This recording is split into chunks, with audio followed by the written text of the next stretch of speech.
Welcome to Let Me Know How It Is, a podcast about all things geek. Despite the saying, every once in a while, a leopard can change its spots. Today, we're looking at bad guys who have seen the light, villains who have become heroes. As always, we'd love it if you support the show by hitting that subscribe button. Thanks for listening.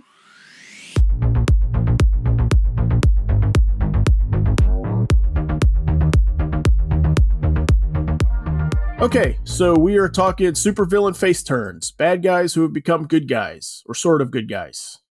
So let's get into it. I'm Zach Slater. I'm Frank Melman. I'm Tommy Smithereens. I'm Clifton. Okay, so for those non-wrestling fans out there, what I mean by supervillain face turns is in wrestling speak, you have the good guy wrestler that's what's called as the baby face, right? So they're the good guys. They're the Hulk Hogan in the 80s and everything. And then your bad guys are called the heels.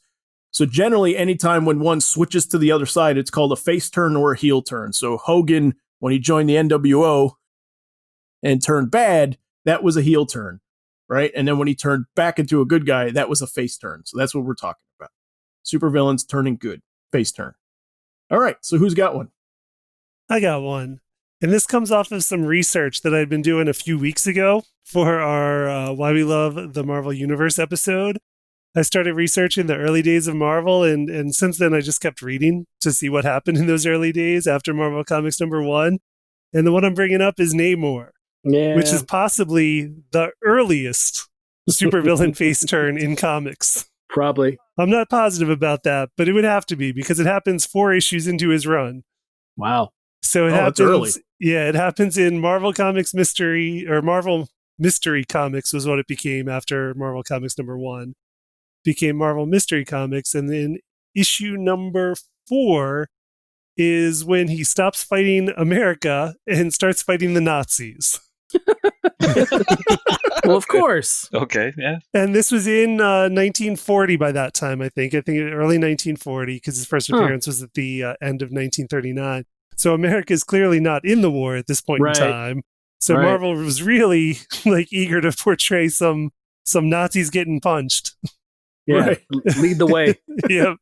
And the setup in the issue is that he's been terrorizing New York for a few issues now, and they clearly put him in New York. They put him in Central Park. He's hiding out in the lagoon. He's down at the Battery. He's terrorizes some rich people on the Upper East Side. And then the cops set him up with a female cop because he tried to kidnap a woman in an earlier issue. So they're like, maybe we can trap him with another hot woman. Okay. Right. So they set him up with the cop as bait to pretend she needs help and Steve will kidnap her. But anyway, she convinces him that maybe Americans aren't all bad and that he should help the British fight the Nazis. But she points out that that's not America's position. It's just personally. Yeah. She's just personally because she was of British descent that she thought it was the right thing to do. So it was funny, the politics they had to play back then. But yeah, so that was his face turn. 4 issues in, he starts fighting the Nazis. It doesn't stick, though. No. No, that's what I was going to say. He goes back also. Yeah. Not long after that, the police still try to arrest him once he gets back to New York. And he's upset because he's like, wait, I thought I was doing the right thing this time by fighting the Nazis. And so he turns back against the Americans. And then that leads to the big fight in Marvel Mystery Comics #8. Human Torch versus Submariner. Okay. Okay. Fire versus water. Yep. Yeah. Yeah, and when he pops back up in Fantastic Four, he's a bit of a foil also. Yeah, So. and 20 years later. Yeah, he is what they call in the wrestling business a tweener. He goes back and forth. Is that what they call it? Yeah. That's what they call it. We're learning all sorts of lingo. I'm shocked how much wrestling lingo is coming up in this episode, but secretly I'm over the moon how much it's coming up. Yeah, Namor's a good one. That's a good choice. Yeah, no. Because you have him for a while. You have him, as a foil for the Fantastic Four, and it's all Johnny's fault for, finding him in a flop house and breaking him out of his stupor. But and then he's a villain, and he's kind of he's doing villainous stuff, and he's even teamed up with Doom in Supervillain Team Up. They have their own book for a while. Was that in the 70s? Yeah, it's I think 76, 77 around that part. So, and then eventually he goes on. I mean, but the funny thing is they had that book, and then right around the same time they have Invaders, which basically is all about him and Cap and the original Human Torch and what they were up to during World War II, where he's still a hero. So, and those issues did happen back in the day in the Young Allies comics. Okay. That's where they did team up in World War II. Right. So it's one of those things where it's kind of a weird that weird dichotomy of, they wanted it, like, obviously they saw the potential in the character to be both, either a hero, or villain, or anti-hero. But yeah, it's a good choice, I think, Namor right out of the chute. Yeah. And he's got mileage. He's still going strong. Yep. Yeah. He'll go even stronger once they put him in the movies. So, right. Oh my goodness. So, yeah, I mean, I guess you could also throw Black Adam into that, because we were talking in another episode that, like, Namor and Black Adam, there's similarities there besides the pointy ears, right? But they're both sort of the back and forth, kind of the anti-hero, good guy, bad guy, depending on situation, depending on who they're up against. That's not my pick. I'm just saying. I'm just throwing them out there. Yeah, but to me, it's more like an agenda, almost. Right. For both those people, they're both dictators. It just depends on who upsets them, on who they're willing to back up. That's all I see it as. Yeah. Sure. Well, I mean, that's again getting back to Namor. There's an early issue where he teams up with Doom against the Fantastic Four, and then realizes, he teams up with the Hulk and Avengers, same thing, where they basically are like, I'll take on the Avengers, I'll take on the Fantastic Four, and then realizes, either I don't want to be part of a villainous team, or I don't think this is for me. But depending on the situation, he'll team up with who he needs to get it done. So yeah. Or whether he stops, losing once he stops liking to lose. Too. Yeah. But I have a pick. Okay. The one I was quite thinking of was I was thinking of X-Men and Rogue. Yeah. Rogue. One of my favorites. Yeah, Rogue. I think has been with X-Men so long. Some people forget that she used to be part of the Brotherhood of Evil Mutants and raised by Mystique and Destiny.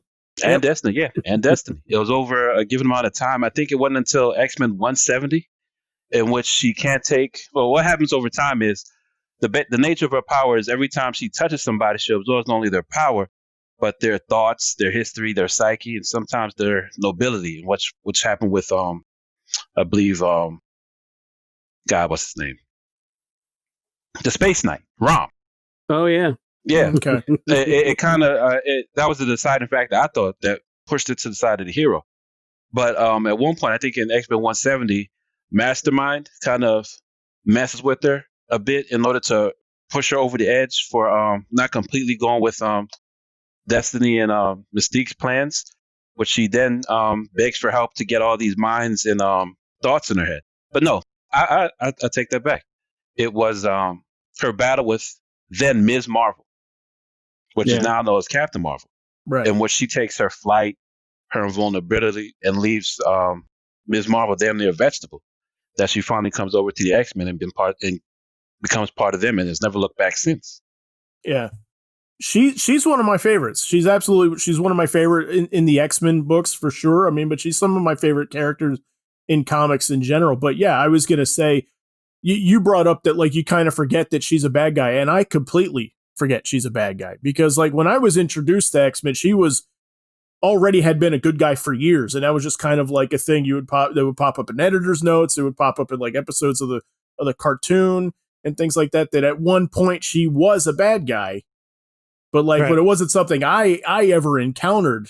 When I first she already had long hair by the time you were introduced to her. Yeah. She had short hair when she was a villain. Yeah. Right. But it is actually something that I think the cartoon X-Men Evolution does well, is that they do introduce her as as the Brotherhood, as part of the bad guy, like camp for a little bit. And they do play with that for a few episodes until she makes the jump, which I do like. That's an underrated cartoon, I think. And I think her portrayal is one of the things that really sticks out in that show. Yeah, I enjoy that one a lot. I mean, a lot of people don't realize that her first appearance isn't even an X-Men book. Yeah, it's an Avengers Annual 10. Yeah. Right. Which was written by Claremont. Right. It is. Yeah. It's one of the things where it's weird that she's introduced there. And one of the things that I always thought was weird about Rogue is the fact that she is with the Brotherhood, and then she does make that shift where, she changes over to Xavier's because she can't handle, at first, it's, the idea that she's going to try and get a handle on her powers, right? Isn't that what it is? Yeah. Initially, yes. Yeah. She wants to come to him and be like, help me out with the fact that I can't handle with all the stuff that's going on in my head and my powers. And the idea that early on, like she's portrayed, her depiction is much more of an older person, and then she gets kind of de-aged once she gets to the X-Men, because she looks like she's a person like in her 30s. Like she looks almost near middle age when she's first introduced, and then Right. and then they roll her back to being like in her 20s when she's with the X-Men, which I've always thought was kind of an odd choice. And it might have been just Paul Smith, who was on the book at the time, or trying to think comes after Paul Smith. It might have been Romita Jr. But I think it was because Romita was on around like X-Men 190. yeah. So a lot of what we know is like quote unquote classic Rogue is now nothing like, the character looked much older when she first got introduced. So I think it's one of the things where it's kind of an odd choice. And like Tommy was saying, the thing with Miss Marvel was those last two issues or last couple issues never really came out. Like I only found this out recently that they never came out because in my mind it was always, I remember I knew about this going in that she had Miss Marvel's powers or Captain Marvel's powers, but really those two issues don't get produced fully. That the scripts by Claremont don't get produced later on to like in Marvel Superheroes, which is an anthology, where you actually finally get to see those two issues drawn. And it's kind of interesting because in my mind, I'm like, I remember this clearly of seeing the scene where she takes her powers, but it had never been produced when I had read it. So That's interesting. Oh no, I didn't do that. To me, I always recall it was like in San Francisco on the Golden Gate Bridge where she battles him, and where she fights Ms. Marvel at the time, and where she takes her powers and then she like literally dumps her like a bag of trash after she takes her from her. You literally see Ms. Marvel like at her knees and at Rogue's mercy, just holding her, just like draining her dry of every ounce of who she was. Well, I think what they did was what they did was they flashed back to scenes of things we hadn't seen before. Okay. And then it was from that script, or Claremont used that script or whatever, the stuff that he had already written, but it wasn't actually produced till later on. So Okay. But the other thing is, like you brought up, like I think her second or third appearance after Annual 10, the Avengers Annual, is like you said, it was Rom, and that did have a lot to do with the fact that she did, she starts to have this moment of like, well, there are better people in the world. There are some people that don't want to necessarily be awful, and he's one of them.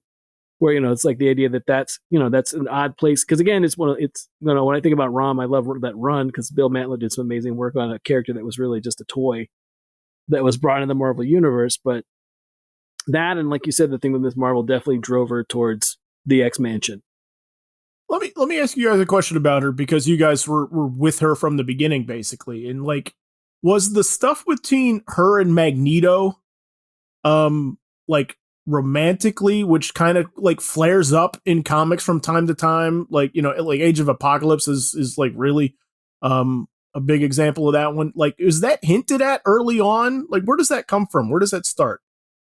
No, I didn't recall that until they actually pushed it in Age of Apocalypse.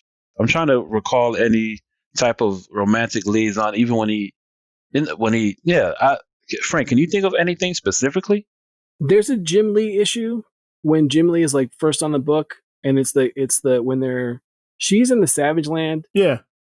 And I know it's one she's of those like in a loincloth, right? I'm picturing the cover. You talking about the Zaladane Kazar one? Yeah, that's it. Like that's around that time, because there's an issue again. That's a time where that might be the flashback where they deal with all the Miss Marvel stuff, because there's got a cover of like a zombified Miss Marvel. And they're fighting on the cover, and then the other cover is like her, like arm in arm with Magneto, and she's wearing that, like you said, like a loincloth type looking costume, like in like Nick Fury's, like at the bottom. Yeah, that's or something, that's right? Yeah, okay. Yeah.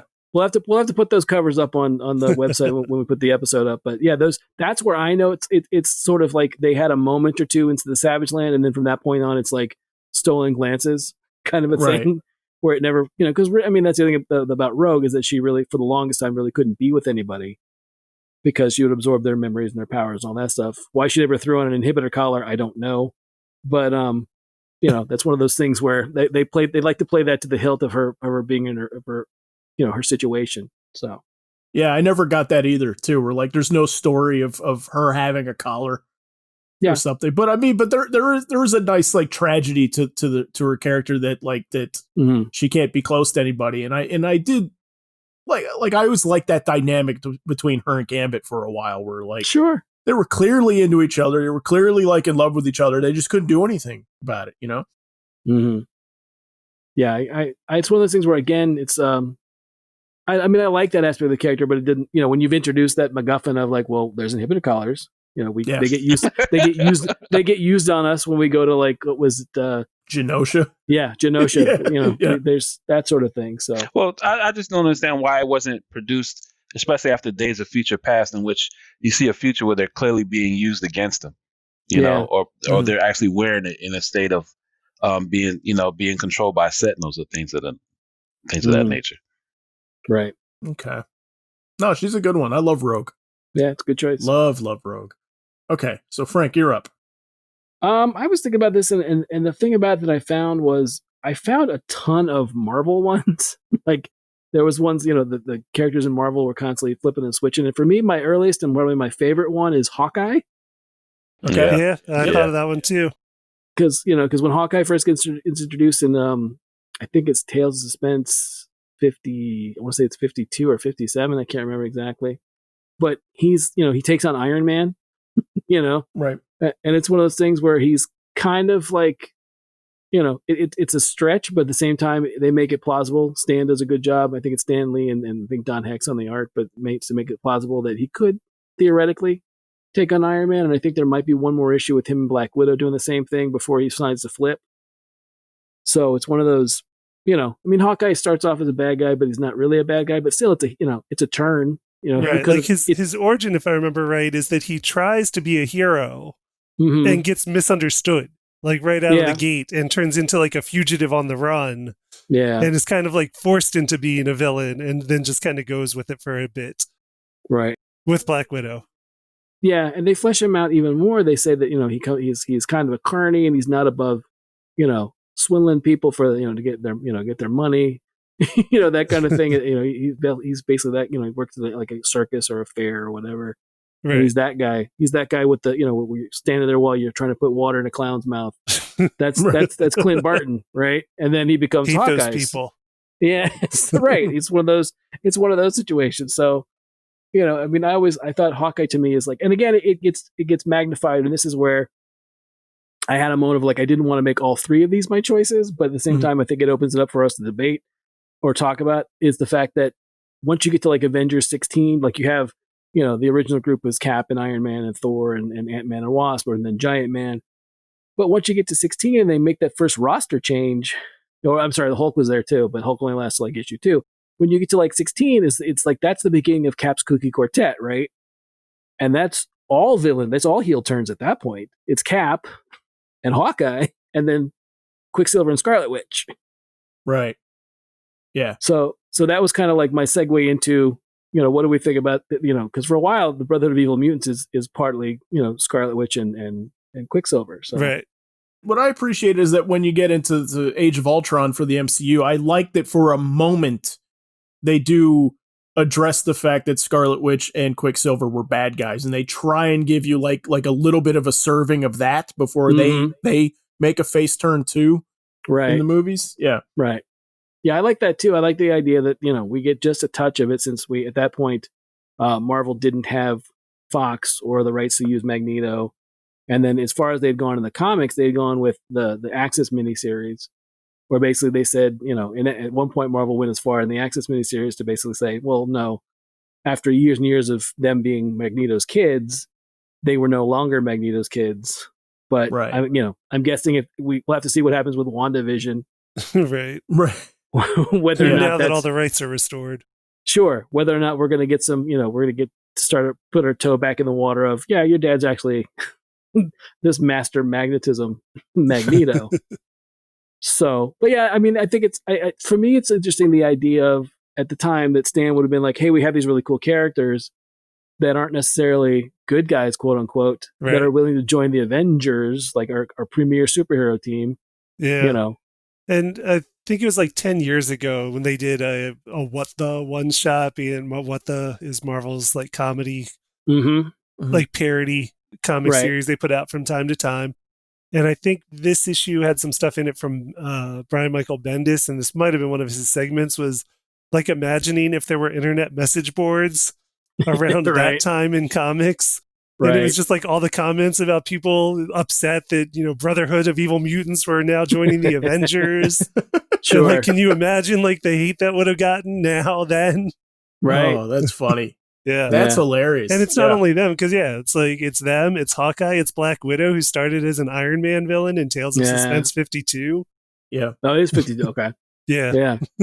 So out of this cluster that we're talking about, though, like all of them except for one, they all fit in that category too of good guys that were once bad guys, and I kind of forget that they're bad guys at any point. And the one that kind of sticks out to me that I don't have any trouble remembering though is Quicksilver. Right. And I think that opens up an interesting, possibly an interesting talk about like the character, like the truth of the character and their voice and how that impacts our perception of where they stand. Because basically I'm saying Quicksilver's a jerk at times. Yeah, very much. It's a lot easier. It's a lot easier to remember him as a bad guy. Sure. Right? Than Hawkeye. Mm-hmm. Well, I mean, there's a famous issue of X Factor that Peter David did, where it's Examinations, I believe is the name of the issue. But it's one of those things where he talks about, at that point, it's like the team of it's Wolfsbane and Havoc and Polaris and Strong Guy and Quicksilver, right? That's pretty much your group. Mm-hmm. Oh, and then Jamie Madrox. And they're basically, it's a moment where they're all being like, they're all having a moment with their psychiatrist. They've been brought in to talk to them about their issues. And they explain that, the reason why Quicksilver says, he's talking about why, basically questions, why are you such a jerk? And Quicksilver's response is, that moment when you're at the ATM and the person in front of you is basically like acting like they've never used an ATM before and they're taking forever and you're just wanting them to finish up and hurry up and get done. He's like, that's my entire life, every moment of every day. Right. Oh, cool. Okay. I'm just waiting. I'm just waiting for people to go because I can go so fast and they can't. And that makes me, I'm irritated as a result. I think that's part of it. I think also the fact that, he's got, a lot of, early on Magneto treats everyone around him like they're, the dumbest person in the room. Like there's a lot of like backhanding Toad and that kind of stuff and talking down to Scarlet Witch and talking down to Quicksilver. And I think a lot of that, his problem is the idea of, this guy was a tyrant to me. I was part of his group, and he never acknowledges that he's my father for decades, basically. Right. And I think that, that is another reason what informs him as a character, the fact that he's such an arrogant jerk all the time. Yeah. Wow, though. No, I like that ATM analogy. Mm-hmm. Yeah, wow, you just sold me on Quicksilver because I never really liked him. Yeah, he's always such a knob. Right. Well, I mean, that's what I like about him is the fact that he's when he's doing heroic stuff, he's an a-hole, and when he's doing, he's a bad guy, he's an a-hole. So he's pretty consistent. It's one of the things where I always thought that Quicksilver deserved more of a spotlight. Like I thought there more could be done with him. I thought he could almost be Namor level type character. Right, because he's got the hair things that look like pointy ears. Well, no, right. But just the idea that, it's one of those things where I think that there's a lot to tap into with him as a character, because it just seems like, he's heir to royalty, I guess, of being, when your dad is Magneto, everyone expects big things out of you. And a lot of times he just sort of like lives in his shadow. And I never really understood why they didn't try to step him out of that. Right. But I never really saw that's a great take that Peter David took on him with X Factor, but I never really thought about it that deeply. I just felt he never had a swagger to him. Does that make sense? Like, for example, let's take Wolverine. Right. Wolverine came into the Marvel Universe as a villain attacking the Hulk. But you can argue to say that attacking the Hulk doesn't really make you a villain. Right. But he's a bit of a tool or a knob in the beginning of his stretch into the appearance of the X-Men. But he has a swagger to him. Something that you can't exactly, gravitate away from, even though he's being a jerk to damn near everyone in the group except, even Jean Grey, somebody he finds himself attracted to. There's a presence to him. There's a charisma that the character has. Yeah, sure. Yeah. Quicksilver never had that presence. I mean, he was played as a tool that just, I don't stink. You just walk into a room, gets it done, and that's it. I'm more surprised that Marvel didn't market him more, being that the great success DC had with the Flash. You never really get that type of imagery with Quicksilver, even to a point that he gets taken off the Brother of Evil Mutants at one point. Deals with the Avengers, but he's never the star of the Avengers. You know, That's what I'm saying. Mm. He never gets pushed to the forefront. Usually early on in those early books, it's, like we talked about when we talked about our Love of the Marvel Universe episodes, everyone's sort of squawking at everybody, except for like in the Avengers setup except for Cap. Like it's a lot of Hawkeye's always challenging Captain America's whatever he's telling him, and then Captain America's having to basically tell him, look, son, I've been around since World War II, you're going to listen. And Quicksilver is kind of like, we're here, but he still has a lot, but it's kind of like Hawkeye takes that role of being the challenge to authority, and Quicksilver sort of gets lost.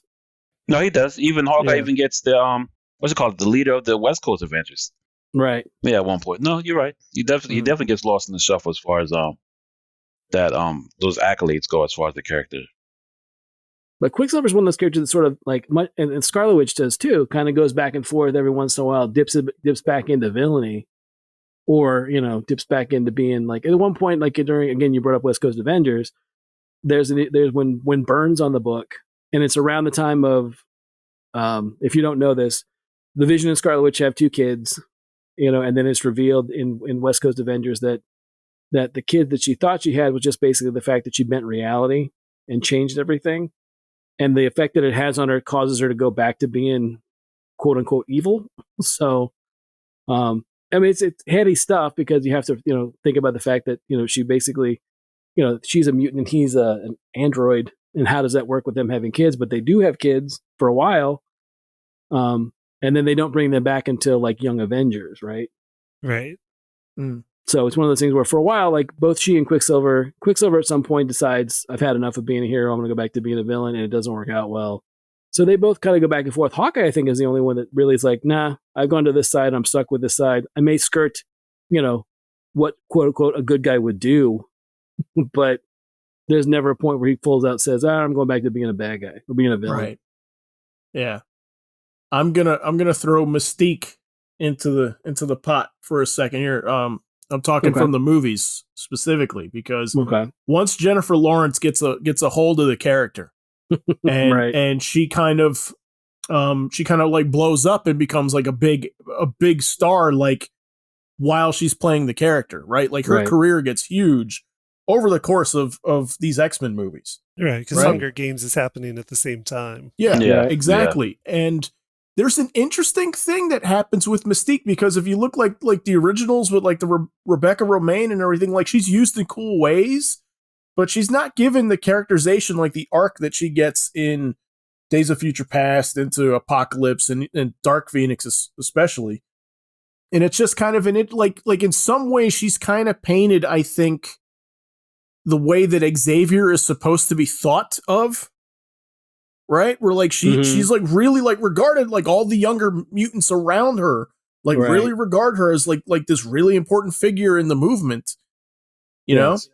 Oh yeah, they definitely, I mean, that's one of the things where even by the, it's kind of like even by like the last couple, I remember seeing stuff on in various places of people posting and saying, well, are we ever going to get away from the idea that Mystique is such a big deal? Yeah. Because in the comics, she doesn't ever, she's always a character that you have to watch out for, but not like, you have her on a team and you have to know full well that she's got your back. It's usually like, no, she's around and we may have an alliance, but I don't trust her. She's never ever switched. She's never made that face turn and been like, okay, I'm cool with being, I'm going to show up at the mansion and be, around for softball games and Christmas parties. Yeah. No, you're right. She was always played in the comics as being duplicitous. She's only on there for her agenda. The fact that they leaned so heavy to that in the movies was just awkward for the diehard fans that saw it occur. To me, it felt like she was just replacing Cyclops as that titular leadership hero that it was missing. Right. Well, it's good. They needed a character because it took place at an earlier period of time. And it was one of those things of watching X-Men First Class where I was like, oh, this is a weird choice. Like that her and Charles are like semi-adoptive siblings from, early on. Mm-hmm. But then at the same time, I'm like, no, but like, I like this dynamic. Like they're pulling it off somehow, even though it's something I never thought I would want or expected. But like, I did find some appeal in it.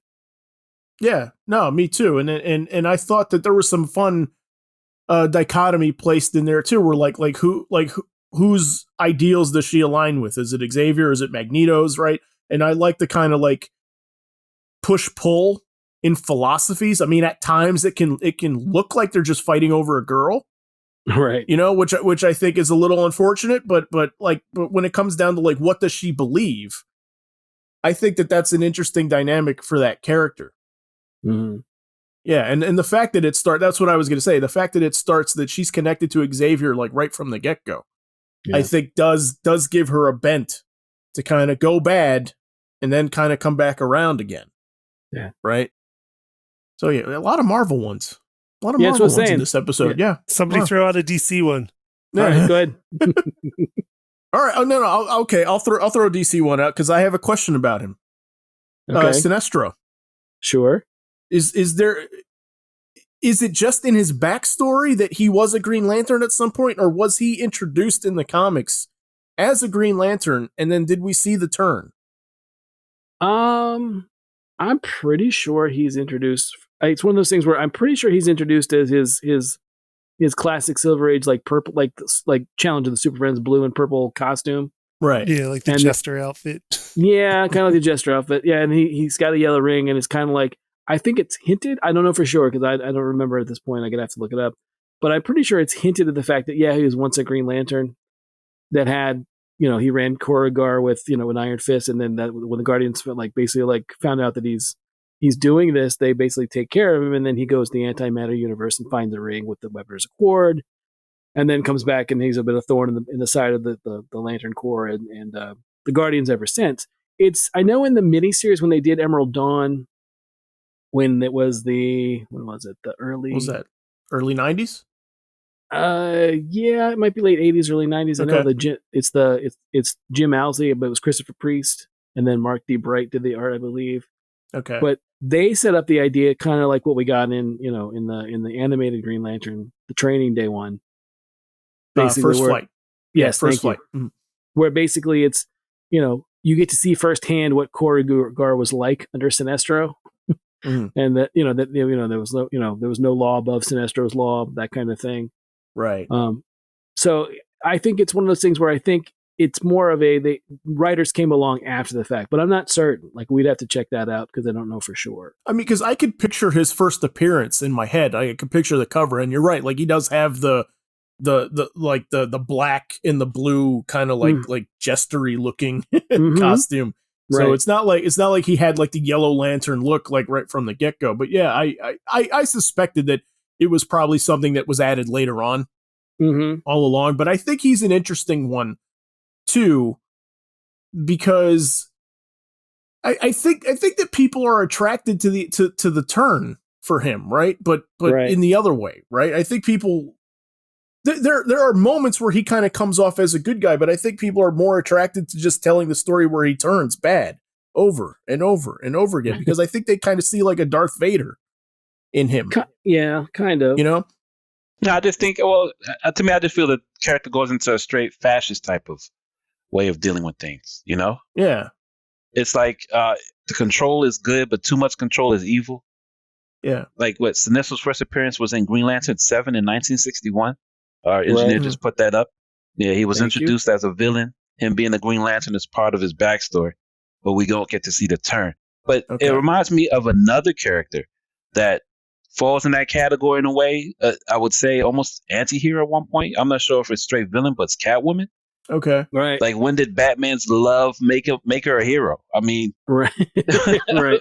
Because it's not really pronounced, but their affair is sort of, she like what'd you say? What was that wrestling term that you said? She's a she's a tweener. She's a tweener because we don't know which side she's going to be on, depending on if it benefits her or not. Okay. Oh no, I hadn't considered her. She's an interesting one too, because she was on my list for sure. Oh really? Because I'll sit back. I'll let you go. But like she's a love interest character too, which is interesting. That also opens up to a whole different path of storytelling. So before we get off of Sinestro, I'm looking at a panel from number 7 from 61, and it says, this is one of the Guardians talking. It says, one of the supplicants whom he had refused to help, demonstrated with him, charged him with a lack of goodwill. It's like one of the people of Korgar come into Sinestro, and Sinestro's in a Green Lantern outfit, like in the costume, mask, and everything.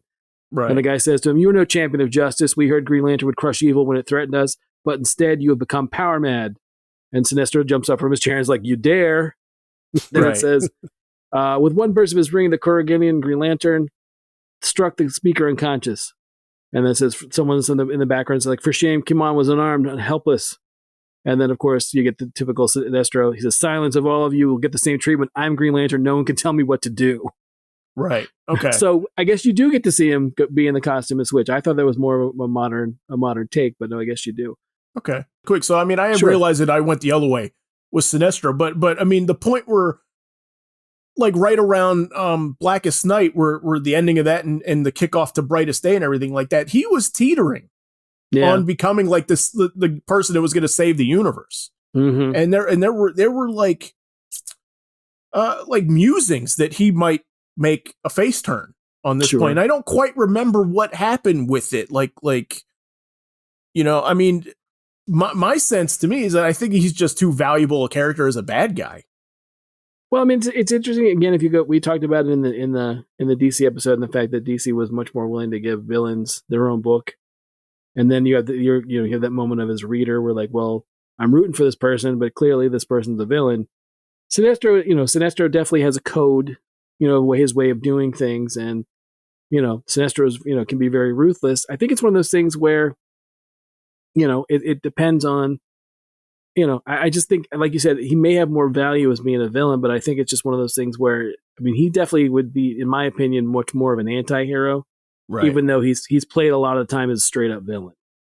Yeah, no, he is. But I brought up Darth Vader, but he's kind of the perfect example, I think, because he also has had that trajectory of, like, started off as a good guy, became bad guy, and then redeemed, right? And I think that maybe that's what's alluring about Sinestro, is that, like, is there a moment where, like, he was considered the greatest Green Lantern and everything, and then he makes this turn, and is there a moment where he can sort of, like, be coaxed back into the light, dare I say, air quote, I'm sorry. Right. Yeah. But I just see, Sinestro, I think he's more of the characterization of him is he rather rule in hell than to serve in heaven. That's why I see him as a person as, So to have him listen to other people and do their bidding, even for the greater good, is something that the character doesn't seem fitting. Right. Yeah. Well, I mean, generally his attitude is, I'm glad you're telling me this, but I know better. Yes. Yeah. Definitely. No, he's a great character. I love Sinestro. Anyway, so Catwoman.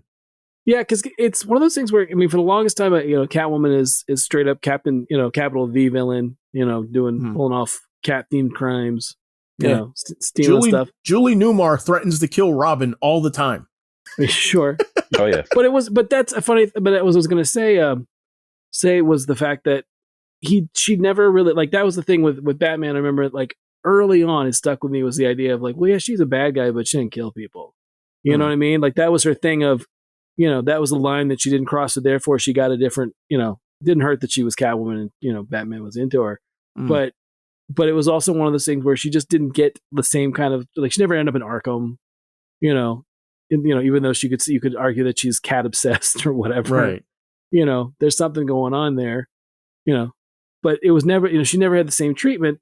But I remember distinctly in, like, the late 70s, early 80s, there was this push of, the idea of, can she quote unquote go straight, and she starts to, like, more and more of the stories are she's either helping Batman or, like, there's one with it's what I can't remember what the title is, but it's basically where she teams up with Robin against Batman, basically behind Batman's back, kind of a thing, and they work together, which is an interesting dynamic, and then they all come together in the end of the story.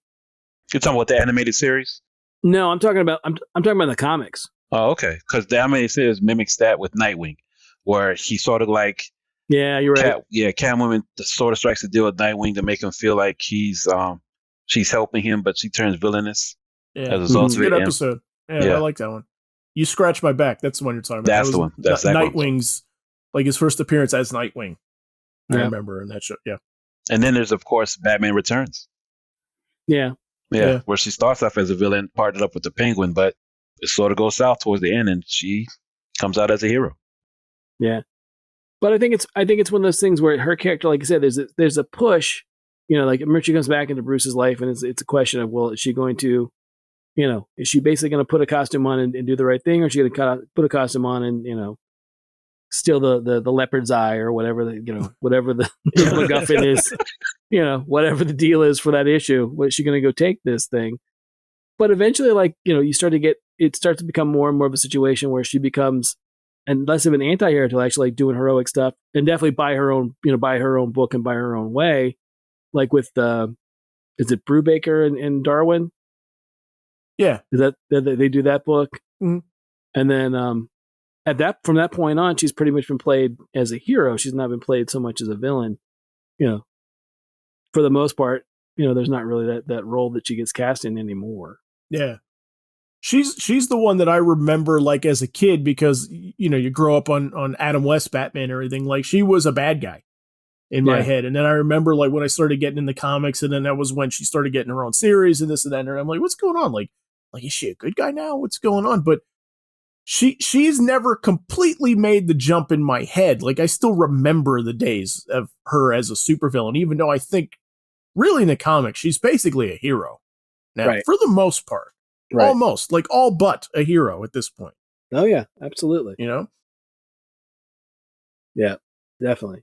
But like I said, there's always been that distinction for me. Again, just the idea of, there's never going to be a point. And then it's even one of those things where I guess it's after 1 year later when her sidekick or her friend Holly's been Catwoman for a little bit, and they have to deal with Black Mask again, of whether they're going to cross the line of how they're going to deal with him or not.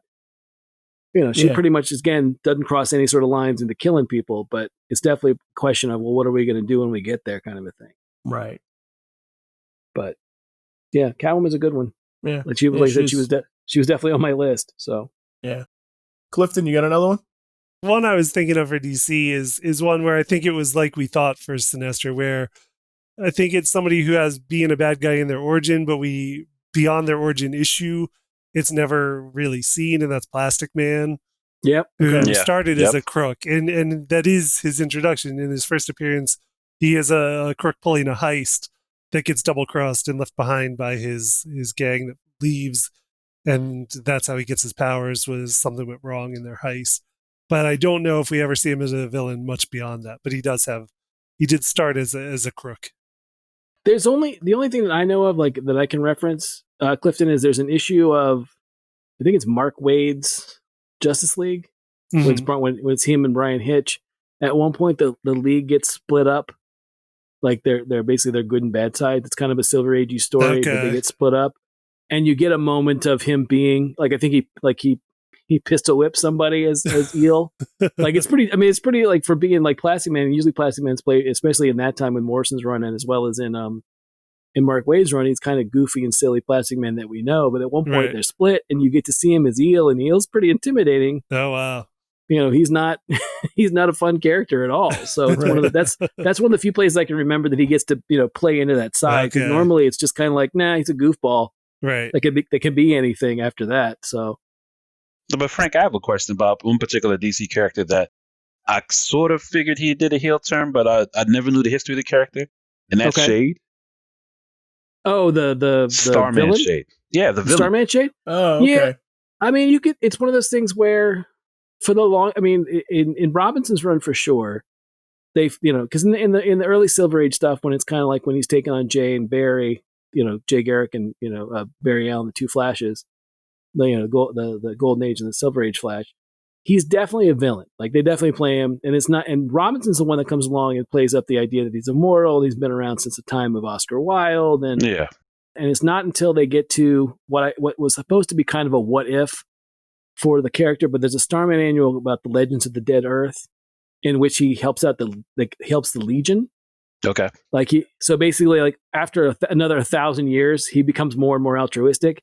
If you read a lot of the journal entries of the Shade, he talks about the fact that, depending on his mood, he's going to basically be, good or bad, seems like, even though he really enjoyed his time with Jay Garrick, because Jay Garrick really knew how to throw a punch. He really respects Jay Garrick as a character.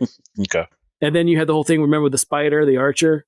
Yes, I do. Yeah. Where you find out that the spider, spoiler alert, the spider isn't really a good guy. He's really like from a family of villains, but he's pretending to be a hero when actually he's ripping people off.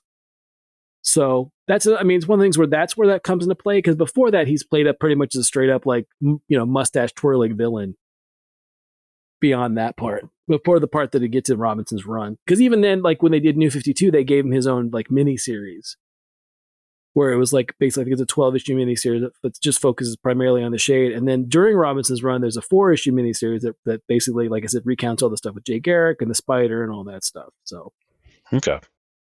Let me ask you about Deathstroke, though. I mean, do you think he's made the turn completely, or is he more of a hero by circumstance, just because he leads his own book and he tends to fight people that are worse than he is, but no, because I think throughout even when Wolfman was writing that series, like when he first got his first own solo book, as well as when he got when Deathstroke was given like in New 52, and then when you get to the Christopher Priest stuff that we have like now or had now, yeah, he's still basically assassin for hire. There's all the stuff with Tara that sure. that stuff is kind of hard to distance from. Heroes don't really do that sort of stuff where sure. They don't take a 16-year-old ward and cross that line with them. Right. And then all the stuff going on with his kids. Yeah, he's no matter what incarnation, he's a bastard to his family. I mean, there's no other way to put it. I mean, he's like Priest really plays it up. Like Rose and Jericho, what's his name?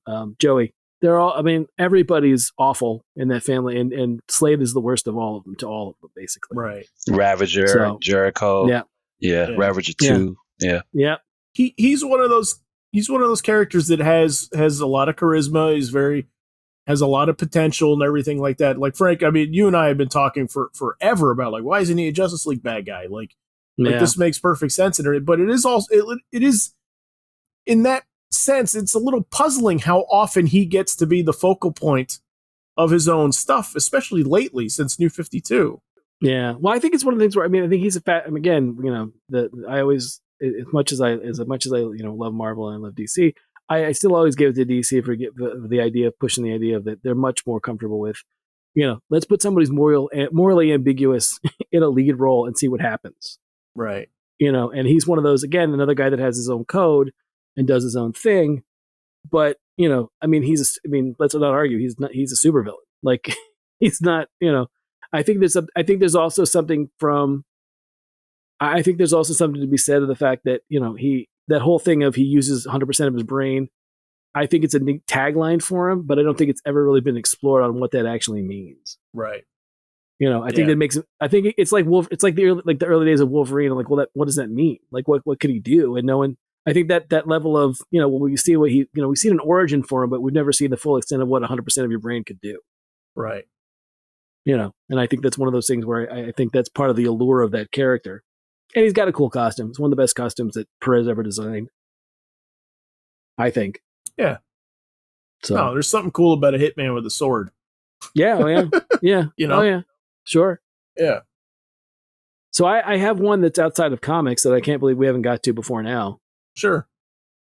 Zuko. Yeah, no, he's on my list. Absolutely. I was compiling lists of stuff, and I was like, well, surely we're going to talk about the amazing character that is Zuko. Yep. Yeah, Avatar. I think that's all on our list. Yep. I think we're just waiting to get to our animated shows and stuff. Yeah, if you haven't watched Avatar: The Last Airbender, pause here. We'll wait. Yeah. Come back to us once you finish the 3 seasons. They're all on Netflix. Yeah. You can watch them now. They're all Netflix in HD now, I heard. Like, it's doing so well that they're playing them in HD. Oh, yeah. It was only SD when they first got them. I checked. Yeah. Yeah. So go watch all that and come back. And then you can listen to the rest of the podcast and we'll talk more about how great Zuko is. Because we're about to spoil the crap out of Airbender. So, but yeah, I think, as heel turns go, the fact that when they set him up in that beginning of that show and he is so... Face turns. I'm sorry. Yeah. Sorry. When he goes the other way. So, I think that when he's so he's straight the villain, for like most of that first season, and full well that when you find out more about him, you find out that he's much more of a tragic character and there's more to him. And the fact that, they do such a good job of like, we need a firebending teacher for Aang, And that you have that moment. I mean, I remember having that moment in the back of my head. I'm like, well, maybe they could, but how would that work? And then they make it work. It's amazing the turn that kid has in that show. Well, what's brilliant about it too is that, and it's I know it's a controversial moment among fans, but what I like about him is that there's a moment where, as the creators say, before he goes good, he goes worse first. Yeah. And then he goes good. And I like that. I like that there's a moment where he has a second that he can go good and he can do the right thing, and he doesn't. Mm-hmm. Like he just, it's his nature at that point to still just like to be a jerk. Yeah. and to do the wrong thing, to do the stupid thing. And I like that character has to make amends for that stuff. Yeah, he had to hit rock bottom before making that turn. He had to go as far as he could. Yeah. And it may be also like one of the best renditions of the cast of the show really begrudgingly accepting him. Sure. You know what I mean? When Netflix first got the show, my wife was doing a rewatch, so I didn't watch it all with her, but I watched chunks of it. And I remember I got to see the episode where he's like trying to work out, what am I going to say to these people that I've been trying to capture and or kill for seasons? He's like, hi, I'd like to be your friend. Yeah. That whole bit is amazingly funny. Like he's trying to, like, he doesn't. And the other thing is the fact that he's so, the way he's raised and his background and stuff, he doesn't really have the inroads to just be like, hey, I'm going to be, when we see all this other that's happened to him. But no, I was going to say the brilliance of that show is, what's nice about that rock bottom is it's almost it's internal rock bottom, because at the end of the day, he achieves his goal. Yeah. Everything that he fought to do in the first season, by the end of the second season, he does it, and he feels it's like sand because the person he does it for doesn't care. Everything that he does it for, it's meaningless. But what you were saying, when he comes back to him, what's nice is the one person in that group who didn't see his full wrath on that level was his way in, which was Toph. Yeah. Yeah. It's almost, I like how they told the story in which there's no way he would have been brought to their doorstep without having a person who would arbitrarily look at what he's trying to be as opposed to what he did in the past. You know? Sure. Yeah. Well, I mean, she doesn't. The other thing that's interesting about it is the fact that she doesn't have quite the same experience with him that the others do. Yeah, she wasn't there when he was at his worst. Right. Exactly. No, and I like the idea that like his main motivation for the first season turns out like his quarrel's not with Aang at all. It has nothing to do with it. Like Aang is just an instrument to get this thing from his father that he wants, to get like his honor back. But like really, like Aang is kind of like just circumstantial. Yeah, he's a means to an end. Yeah. Definitely. Yeah. And I like the realization that it's just sort of like I don't hate you. There's no, like right. Mm-hmm. Like we could be friends otherwise. If we, right. He's a beautiful exploration of bad going worse, going to good. Mm-hmm. I think absolutely. I never really saw him as bad. He was just misled.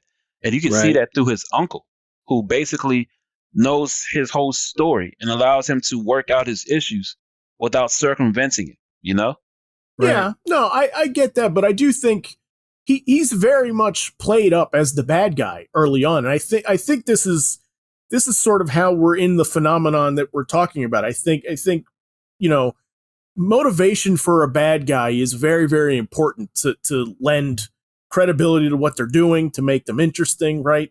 Mm-hmm. All of that stuff and everything. And I think over time, as you explore that, there is some sympathy sometimes that can come to the reader, to the audience member, right? As we're getting to know them, and they're like, oh, okay, now I see why he's doing this.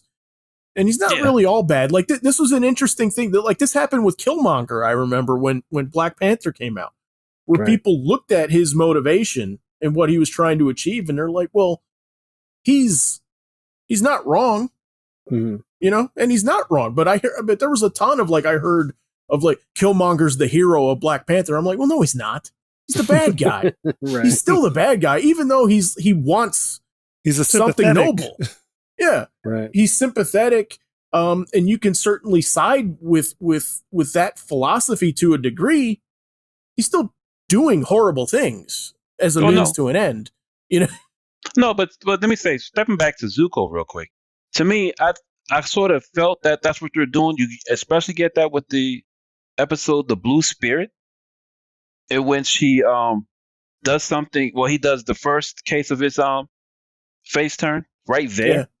Right. You get that once you get that inkling, you know there's something more to the character than what they're presenting. But to me, with Killmonger, you know, just let's take away his name if nothing else, as far as how evil he is. He's there's a CIA spook or something. I forget what it's called, the term, but he was just killing people on his way to the top. Yeah. I mean, that's just you know, to me, he turned villainous as soon as his father disappeared.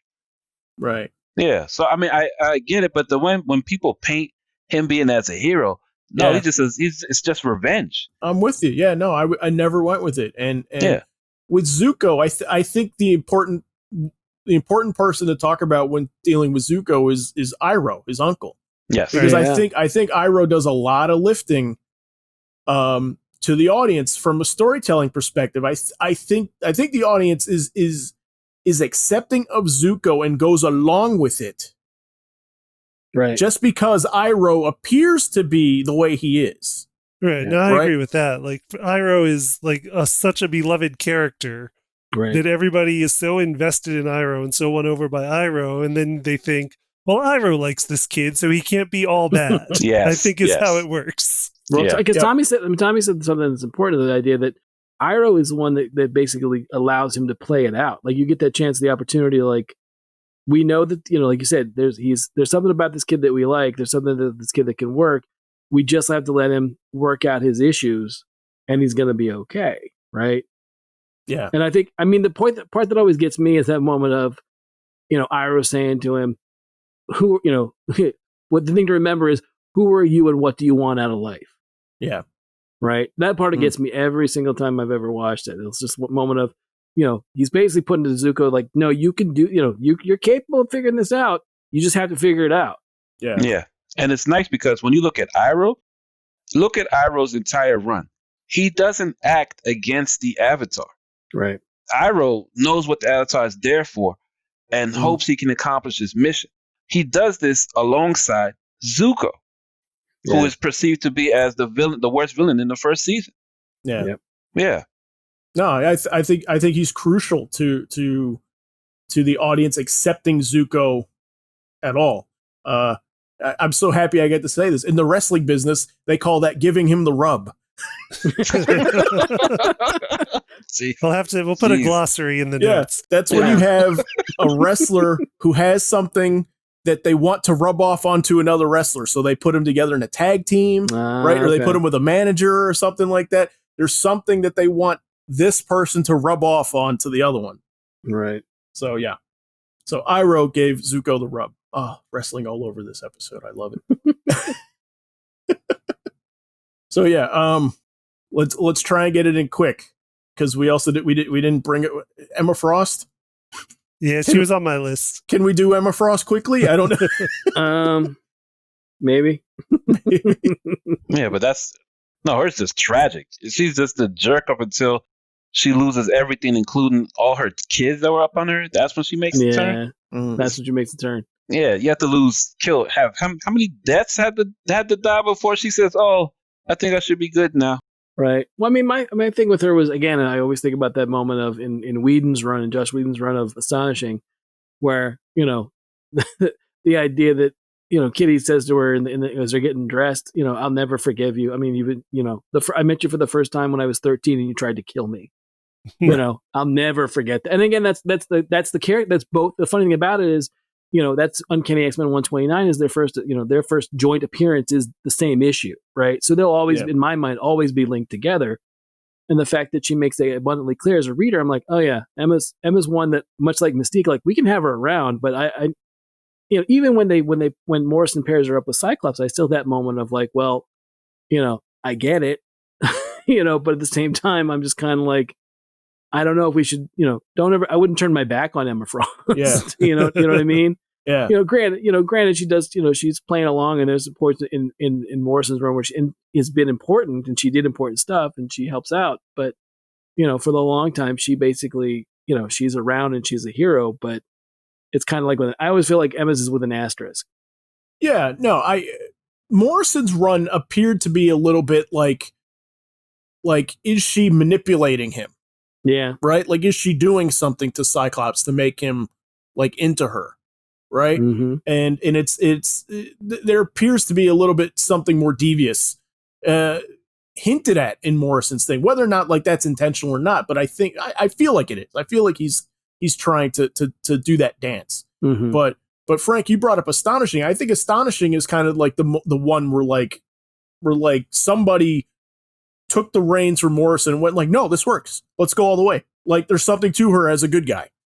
I think Whedon's the one that basically, like I said, I know for a fact that Whedon said flat out in interviews, he's like, no, Kitty Pryde's my favorite character. And as soon as he said that, I went, the bell went off for me. I'm like, well, surely you're going to play with the dynamic of the fact. I mean, I think the line that even when they talk about what Emma's going to be teaching at the school, and I think it's like ethics, and Kitty's like, what are you talking about? She's going to teach ethics.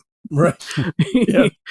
That's the joke is like, no, she's, it's just one of those things of, but then again, the X-Mansion had like with Rogue, and I think they even try it with like Sabretooth and Juggernaut. But again, to my mind, you're never going to you're never going to rehabilitate Sabretooth.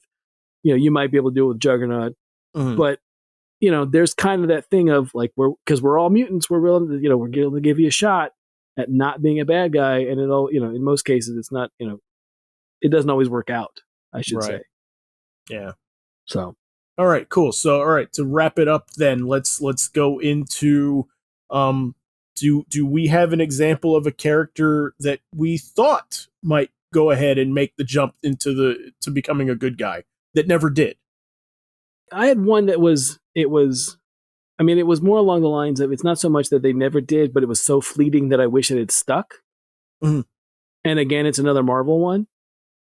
There was a time where Sandman was playing was on the side of like that was playing hero, was playing heroic, and it sort of like stems out of like a Marvel team up issue, or I'm sorry, Marvel 2-in issue, where basically he and the Thing have a conversation, and then basically he decides to like start to shift, and at one point, it's even to the point where he's working with Silver Sable, and then there's even like the idea of he might be an Avenger.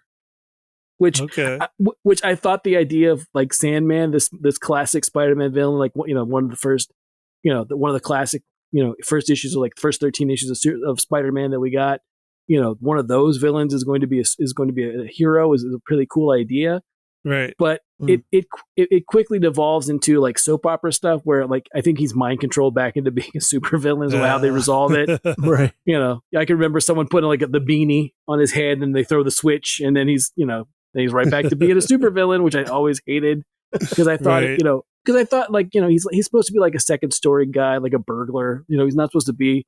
He's not a great thinker. He's not like he's just a guy that got really cool powers, right? Yeah. I thought Sandman's abilities were always a really cool power set, and I always wanted that to stick. And for whatever reason, Marvel said, nah, we got to have we got to have him back on the side of being a bad guy. So for me, that's the one I always like have pangs of like, oh, what could have been. Because I think he maybe had like an issue or two of like where he's skirting the idea of being an Avenger. Okay. I have one. It's gonna be Poison Ivy. She's Swamp Thing. Come on, Swamp Thing loves the green as much as her. Well, except she's not killing people for it. Just wait. I think it's happening. I think you may get your wish on this one. Oh yeah. I thought during like. Not to cut you off, I thought like during Birds, like in like one of the Birds of Prey during New 52 had her like on a roster. I thought. I mean, it's not a Suicide Squad roster, right? It's just no. I mean, like she's in like there was a Birds of Prey team during New 52 that I thought that was maybe like 12 or 13 issues where she was full on, being not not a superhero, but at least not not holding up Gotham City. Or whatever. What is it? What's the park in Gotham City? Robinson Park. Thank you. I knew you would know. That's why I asked. But yeah. So yeah, holding up, turning Robinson Park into basically a place of awfulness, little shop of horrors. Yeah, right. Exactly. So But I think there is. But it's still like I think the inroad there is Harley Quinn. Yeah. And the fact that they want to pair those two up, and then on top of that, have Harley sort of be doing more heroic stuff as she gets further and further away from the Joker. Now, well, to me, I just see it as something similar to what was introduced in Arkham Knight. Yeah, that too. Yeah. So, and in that road, she had nothing to do with Harley on that level. I mean, yeah, they're starting to build those two characters together, but ultimately, the more I see her power set and what she does, she's female Swamp Thing. Just make it happen. Yeah. I can see that. Now, the one I was thinking of was going back to Frank's, also a Spider-Man villain. And it's a thing where, like in comics, I feel like almost all villains have at least had a little bit of a face turn at some point in time. And this one sounds familiar. I just can't place it. And it's Kraven the Hunter. Yeah. Because like Kraven is such a fun character. Like it's such an over-the-top, like eccentric, weird little character to have as a Spider-Man villain. But I just keep thinking, and I do think, has he ever hunted the Lizard? That's a good question. Because I feel like it could have happened, and I just can't place it, but it should happen, definitely. I think there was, I want to say that's a yes, but don't, Right. At one point I thought that the Lizard had not a one shot, but a mini, but I could be wrong, but it sounds familiar. But it sounds like something that it sounds like the easiest put together in the world. Right. It's a natural thing. Yes. And it's just thinking on that, like, there's one Spider-Man, but there's so many animal-themed villains for him to just hunt down that it would be a fun thing to see him turn face and start cleaning up the animal-themed villains in New York. Yep. I could see that. Okay.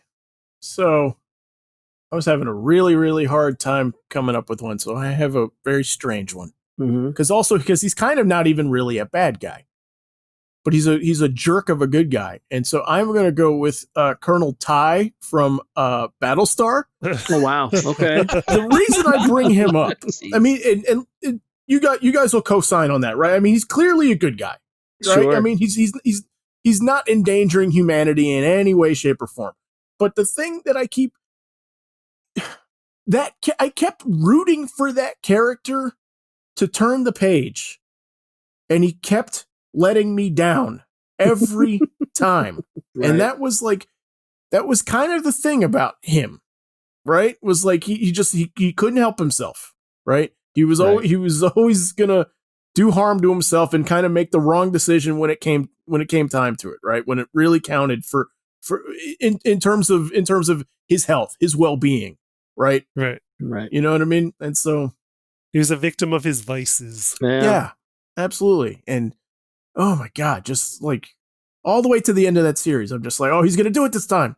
He's going to do it. Nope. He's not going to let us down. Oh. Yeah. And I'm like, oh, you let me down, and then, but like I kept getting suckered in every time. I'm like, maybe he'll do it this time. Nope. So yeah, that's my weird choice. Colonel Ty. All right. So anyway, all right. Let us know what you guys think in the comments section. Which villains turned good guys do you love? Was there anybody we forgot? Also, don't forget to suggest a topic for the show while you're there. And you can find links and notes and examples to all the things that come up in conversation on letmeknowhowitis.com, as well as all of our past episodes. There, you can also find a link to our YouTube channel as well. We'd really appreciate it if you would subscribe there as well. And finally, don't forget to like us on Facebook at facebook.com/letmeknowhowitis. And follow us on Twitter at our show's initials, LMKHII. Thanks for listening, and we will see you in a week.